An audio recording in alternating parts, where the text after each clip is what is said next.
মানুষ দীর্ঘদিনের অবরুদ্ধ অবস্থা দমবন্ধ করা পরিবেশ থেকে মুক্তি চাইছেন বললেন বাঁকুড়া লোকসভা কেন্দ্রের সিপিআইএম প্রার্থী আইনজীবী নীলাঞ্জন দাশগুপ্ত।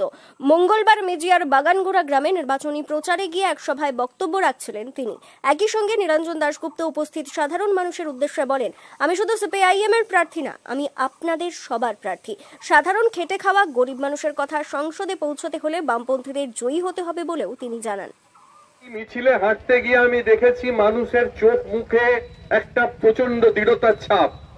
মানুষ দীর্ঘদিনের অবরুদ্ধ অবস্থা থেকে দমবন্ধ করা পরিবেশ থেকে মুক্তি চাইছেন। আমি শুধু সিপিআইএম এর প্রার্থী না, আমি আপনাদের সকলের প্রার্থী। যে শিক্ষকটি কাজ হারিয়েছেন অথবা যে ছেলেটির কাজের সুযোগ থাকা দাবি থাকা সত্ত্বেও সে চাকরি পায়নি, আমি তার প্রার্থী।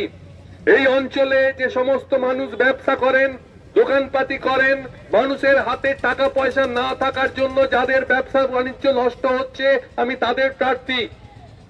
যে শিশুরা পড়াশোনা করার সুযোগ পাচ্ছে না, যেখানে স্কুলে টিচার নেই, যে গার্জিয়ানরা রয়েছেন, আমি তাদের প্রার্থী।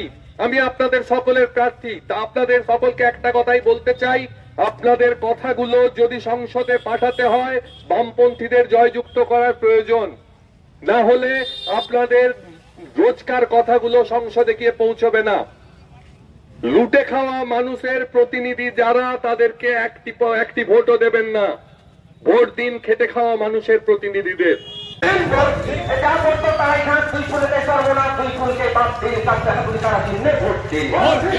মায়ের বড় গোলা কোটি টাকা খাদের তোলায় সেই চোরগুলোকে 5 দিন রাস্তে হাঁটুন, তারা চিহ্নে ভোট দিন। চিহ্নে ভোট দিন।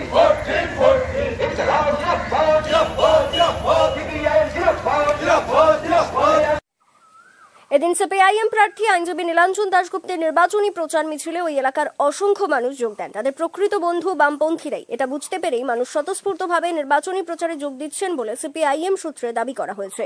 ব্যুরো রিপোর্ট, দক্ষিণ বাঁকুড়া দর্পণ, মেজিয়া।